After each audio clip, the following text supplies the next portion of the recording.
Bienvenue à tous, vous écoutez Métropole, le podcast du magazine des entreprises bruxelloises. Aujourd'hui, avec Emmanuel Robert, on a décidé de vous parler de construction et d'urbanisme. Et qui de mieux placé que vous, Sophie Leclerc, pour en discuter ? Sophie Leclerc, bienvenue dans Métropole. Bonjour. Bonjour. Vous êtes administratrice déléguée de JCX et présidente de CIT Blaton, actives toutes deux dans le secteur de la construction. Vous serez aussi rédactrice en chef invitée du magazine Bruxelles Métropole en février. Et vous êtes, on peut le dire, car c'est rare de le dire au féminin, promoteur ou promotrice immobilier. Alors, est-ce qu'on peut rappeler peut-être l'histoire de CIT Blaton, une histoire familiale qui plonge ses racines dans une expérience de plus de 150 ans, marquée par une volonté constante d'aller vers la qualité et l'innovation, et c'est un véritable challenge au quotidien. CIT Blaton, c'est une entreprise familiale qui a été fondée par mon grand-père en 1956, mon grand-père Émile Blaton, et qui lui-même était le fils d'Armand Blaton, qui était le fils d'Armand Blaton, qui était le fils d'Armand Blaton. Donc on remonte en fait jusqu'en 1875, où l'histoire de notre famille commence avec la fabrication de monuments en ciment, comme on peut voir aujourd'hui partout dans Bruxelles, c'est-à-dire toutes les anciennes fontaines, les grottes, les faux ponts en branches, tout ça. On a commencé comme ça, puis très vite, ils ont inventé d'autres procédés, ils sont devenus entrepreneurs et de père en fils et continuant, ils ont refait des entreprises et redémarré. Donc voilà, mon grand-père, lui, il a surtout démarré son entreprise à l'époque de l'Expo 58. Il était né en 1902 et il s'est encore relancé à ce moment-là. Et cette entreprise, CIT Blaton, que je préside aujourd'hui. Et pour JCX ? Alors JCX, c'est une autre histoire. JCX, c'est la brique dans le ventre, c'est l'envie de devenir promoteur moi-même et une entreprise que je crée en 1996 pour commencer un petit peu de développement. Alors pourquoi JCX ? Parce qu'à l'époque, j'avais 2 filles, Juliette et Clémence, et je voulais encore un enfant. Je ne savais pas qui ce serait, donc je l'ai appelé X. Depuis lors, j'en ai encore eu 3. Et donc c'est JCMLA. Voilà.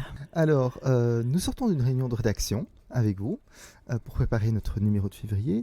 On a notamment parlé beaucoup des enjeux de la durabilité liés à la construction. Le secteur de la construction est un des plus concernés par le développement durable puisqu'il représente un pourcentage important d'émissions de CO2 à la construction et à l'usage avec le chauffage des bâtiments et la consommation d'énergie. Quels sont aujourd'hui les moyens de réduire l'empreinte carbone d'un bâtiment ? Alors, bon, il y a d'abord, je pense, un phénomène de base qui est la réutilisation du bâtiment. Je veux dire, ça fait plusieurs années que je prêche pour ce principe, c'est-à-dire arrêtons de démolir et reconstruire. On peut rénover les bâtiments, les réaffecter, et ça, je trouve que c'est quelque chose de fondamental aujourd'hui. Après, pour ce qui est de la durabilité, je pense que Bruxelles est quelque part bien situé avec la politique qui a été mise en place par le gouvernement depuis plusieurs années. Donc, la venue du passif et même surtout du basse énergie. Parce que moi, je suis passif, c'est bien, mais je pense que basse énergie, c'est encore mieux dans la mesure où économiquement, souvent, on peut mettre l'équilibre plus facilement. Ce sont des politiques qu'on doit mener aujourd'hui, je veux dire. Et surtout, arrêter la démolition-reconstruction. Arrêter la démolition-reconstruction. Oui. En tout cas, pour les grands ensembles, je veux dire. Moi, je suis une adepte de la rénovation des immeubles de bureaux, qui sont finalement ce qu'on a de plus grand à Bruxelles. Je veux dire, on a comme grand gabarit, on n'a pas beaucoup de tours, on n'a pas beaucoup d'immeubles de logement collectif, on a des grands immeubles de bureaux. C'est là qu'on trouve la densité. Et c'est ça qu'on peut réaffecter aujourd'hui. Ou en immeuble de bureau mixte, ce qui est encore mieux, pouvoir au sein du même immeuble, mélanger les affectations. Et on parle beaucoup d'économie circulaire, y compris dans le domaine immobilier. Qu'est-ce que cela signifie ? De nouveau, on peut l'aborder, d'après moi, sur 2 aspects. Sur l'économie circulaire, la réaffectation globale d'un ensemble, ou la réutilisation des matériaux et la réaffectation. Je veux dire, on est toujours dans le ré, en fait. L'économie circulaire, c'est ça pour moi. Et c'est fondamental aujourd'hui. Un autre sujet qui vous tient beaucoup à cœur et dont nous avons parlé hors antenne, c'est la place de la nature dans la ville. Alors, oui, c'est pas moi qui le dis, mais je suis passionnée aujourd'hui par cet aspect. Je pense que l'avenir des villes ne peut pas s'envisager sans se poser la question de la place du végétaux en mode urbain. On a vécu des villes très minérales. C'était l'époque qui voulait ça. D'abord, l'architecture pure, puis après, on a eu le tout voiture, tout auto. On a densifié, on a bitumisé les sols. Et aujourd'hui, s'accompagnant d'une débitumisation, on doit planter. Je pense que l'avenir, quelque part, de la durabilité passe aussi par la verdurisation et par l'équilibre à trouver entre le minéral et le végétal aujourd'hui. On doit planter, mais un des enjeux est aussi de densifier en même temps. Est-ce que c'est pas contradictoire ? Alors non, je pense que, comme disait quelqu'un, on est passé d'une problématique de vide et de plein. C'est-à-dire qu'à un moment donné, il y a une dizaine d'années, il me semble, enfin je peux me tromper, mais que les urbanistes avaient décidé qu'il fallait en fait partager l'espace entre un bâtiment construit et une place commune, un partage de la vie. Aujourd'hui, je pense qu'on est passé à un stade suivant qui est la construction et la verdurisation. Non, c'est pas incompatible. On peut très, très facilement, je pense, planter presque partout. La ville de Paris a lancé une politique. Ils ont choisi 4 sites pour planter ce qu'ils appellent des forêts urbaines. Et je pense que c'est au niveau de l'image, c'est assez intéressant. Au niveau de la qualité de vie, c'est encore plus intéressant. Je dirais, voilà. Mais Bruxelles est déjà une ville très verte. Si on regarde en surface, avec les grands parcs qu'on a à Woluwe, à Laken et le Bois de la Cambre et la forêt. Bruxelles est une ville très, très verte. C'est une ville, en tout cas, de très grande zone de parcs. Alors, ce qui nous fait aujourd'hui diminuer la température dans les villes, ce sont les arbres, ce sont les frondaisons, c'est d'avoir des couvertures en fait qui empêchent le soleil de venir taper sur la pierre, de venir taper sur le sol, qui créent de l'ombre. Les parcs, oui, mais ils sont assez paysagers à l'anglais, c'est-à-dire avec beaucoup de zones de pelouse. Et je pense qu'il faut plus également densifier les parcs quelque part avec des arbres et créer des frondaisons.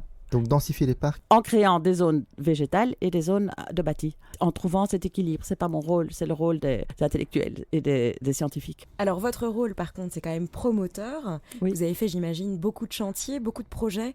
S'il y avait peut-être un projet dont vous êtes la plus fière, que vous pourriez nous partager, ce serait lequel ? Alors c'est tout au début de mon métier, c'était l'hôtel RTT, rue des Palais. On m'avait amené là un jour pour le voir. C'était un bâtiment magnifique de Pollack qui faisait 25 000 m². Et je suis toujours un promoteur de niche. Je veux dire, je fais des petits projets normalement dans des quartiers plutôt difficiles ou des projets patrimoniaux. Mais là, j'ai eu un tel coup de foudre pour ce bâtiment. C'était un bâtiment magnifique. Il avait des tourelles qui étaient les tours par lesquelles la RTT émettait, en fait, je ne sais pas, avant la guerre. On a eu beaucoup de chance, c'était encore Belgacom. Ils ont accepté qu'on essaye de lui trouver une nouvelle affectation sans devoir le changer. Donc avec l'architecte qui était là à l'époque, on a gardé les châssis en bronze, on a sauvé ce bâtiment, on a trouvé la cocoff qui s'y est installée. À l'avant, on a fait un centre d'entreprise et au-dessus, on a fait des logements. Donc en plus, on est en 2000 et on a fait là ce que je continue à penser qui est bien, c'est-à-dire une mixité des affectations au sein même d'un bâtiment. Et puis après, on a fait un parc qui a relié le bas de Scarbeck au Scarbeck. Enfin, ça, c'est un projet dont je reste très fière. C'est très important ce que vous dites, la mixité. Est-ce qu'on peut en parler un peu à nos auditeurs ? C'est un vrai challenge. Alors pour moi, c'est un vrai challenge parce que à travers la mixité, on répond à une série très importante de préoccupations actuelles aujourd'hui. On répond à la problématique de la densité, de la mobilité. Je veux dire, lorsque dans un même ensemble, on peut trouver plusieurs affectations qui se complètent, c'est-à-dire le commerce, le tertiaire et le logement, ça évite quelque part un effet pendulaire, ça permet pas de vivre en autarcie. Enfin, je veux dire, on crée des quartiers, du lien, et on retourne dans une manière de vivre qui est bonne pour tout le monde, qui est bonne pour l'humain aussi. Ça fait longtemps que vous êtes actif dans le secteur immobilier. Est-ce que c'est plus ou moins facile de construire aujourd'hui à Bruxelles que hier ? Je trouve que c'est beaucoup plus difficile. Tout c'est compliqué. Je veux dire, les règlements urbanistiques, il y en a des couches et des couches. Les normes pour rénover sont d'une complication absolue. Tout prend du temps. Ce qui prend du temps, c'est de l'argent. Donc, en fait, ce qu'on perd en temps, on le perd en qualité architecturale parce qu'il n'y a rien à faire. On commence un projet, on est plein d'ambition. Il passe 1 an, 2 ans, 3 ans. Et puis, on doit supprimer des choses. On n'a pas... Donc, c'est devenu vraiment compliqué. Les choses changent tout le temps. Enfin, je sais pas. Je trouve que il n'y a plus d'utopie non plus aujourd'hui. On a perdu l'utopie. Et bien justement, on vous donne carte blanche, beaucoup d'argent. Quel serait votre projet rêvé à Bruxelles ? Là, comme ça. Que je peux acheter, que je peux faire. Que vous pouvez faire, que vous pouvez réaliser. Oh là là. Ce que j'appelle la Royale Belge. C'est-à-dire ? C'est l'immeuble AXA à Boisfort. C'est pouvoir... Et vous en feriez quoi ? Ah ben ça, j'en sais rien. Mais c'est pouvoir la voir et pouvoir réfléchir à ce problématique qui pour moi est un des beaux bâtiments de Bruxelles, qui pose des questions fondamentales parce qu'il faut, tout en respectant sa structure, on doit pouvoir le réaffecter. Il y a un enjeu considérable là derrière. Vous aimez les challenges alors ? Hélas, oui. Alors on continue encore un peu dans l'utopie. Si vous étiez ministre de l'urbanisme, que feriez-vous ?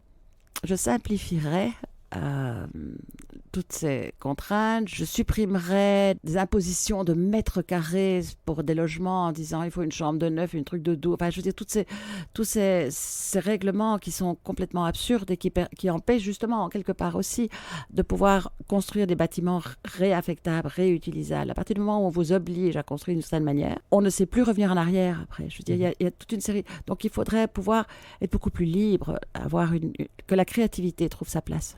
Je veux dire que ce soit... J'enlèverais des couches et des couches de planification. Par contre, je demanderais à des sociologues et à toutes sortes de gens différents de réfléchir. J'arrêterais de donner les métiers de manière si pointue. Je veux dire, un urbaniste. J'élargirais le champ de la réflexion. Déstratifier les métiers. Oui, exactement. Oui. De nouveau, comme la ville. Je veux dire, un partage des connaissances pour arriver à une solution. Ok. On dit aussi souvent, c'est un cliché, qu'il n'y a plus de geste architectural à Bruxelles. C'est quelque chose qu'on entend souvent. Est-ce que c'est vrai d'abord? Et si c'est vrai, qu'est-ce qui l'empêche? Alors, oui, c'est vrai, je pense pas qu'il y ait beaucoup de... Personnellement, il y a eu... si, on a, les exemples dont je vous parle, c'est-à-dire ce qu'on appelle la Royal Bell, le Glaver Bell, CBR, tout ça sont... Mais qui date un peu déjà. Ah ben oui, là, il y a eu une espèce de possible. Je veux dire, on a pu...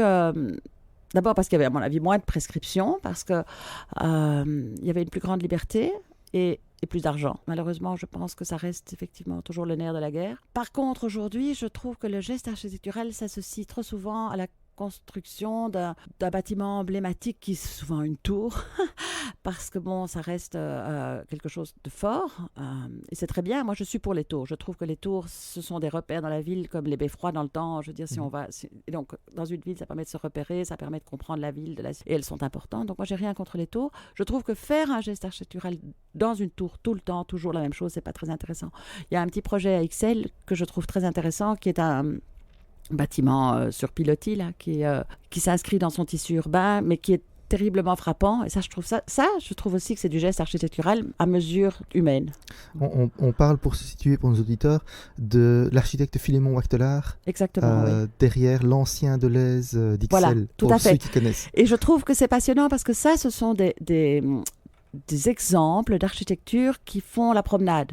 L'être humain, de nouveau, quand il marche, c'est à hauteur Dieu. On le voit, on le vit. On ne doit pas lever la tête pour regarder quelque chose. C'est donné à tout le monde. Et c'est encourageant. Ça veut dire... Enfin, aujourd'hui, quand on se promène dans ce qu'on appelle le Square Ambiorix et qu'on revoit tous ces bâtiments Art Nouveau qui ont été faits, je veux dire, c'est d'une richesse patrimoniale extraordinaire. Ce sont des gestes architecturaux, mais qui étaient encore assez raffinés et petits. Je veux dire, on n'était pas dans l'ego, on était dans l'humain. C'est ça que je trouve intéressant. On répondait à une demande. Alors, on arrive plus ou moins à la fin, mais on ne pouvait pas ne pas vous interroger sur toutes vos activités, puisque vous êtes une serial entrepreneuse, je pense qu'on peut le dire.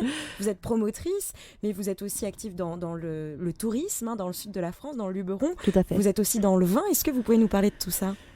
Alors ça, c'est mon autre passion. Je veux dire, il y a un peu moins de 20 ans, on a trouvé une propriété en Provence et je rêvais toujours d'avoir un lieu où je pourrais, mes vieux jours venant, me promener et travailler encore. Et donc, avoir un petit carnet et créer des choses. Et au fond, quand on a acheté la SAFER, qui est un organisme de remembrement français, oblige, je sais très bien, les étrangers ou pas qui achètent des propriétés agricoles à les cultiver. Et donc je leur ai dit ok, mais alors vous me mettez agriculteur. Et ils m'ont donné le statut d'agriculteur, ce que j'ai eu une grande chance. Et donc on a commencé, on a planté, je voulais faire un domaine exemplaire, je voulais en fait arriver à prouver que l'agriculture locale, polyculture en bio, c'était quelque chose de possible qui pouvait fonctionner. Bon, c'est pas si facile que ça.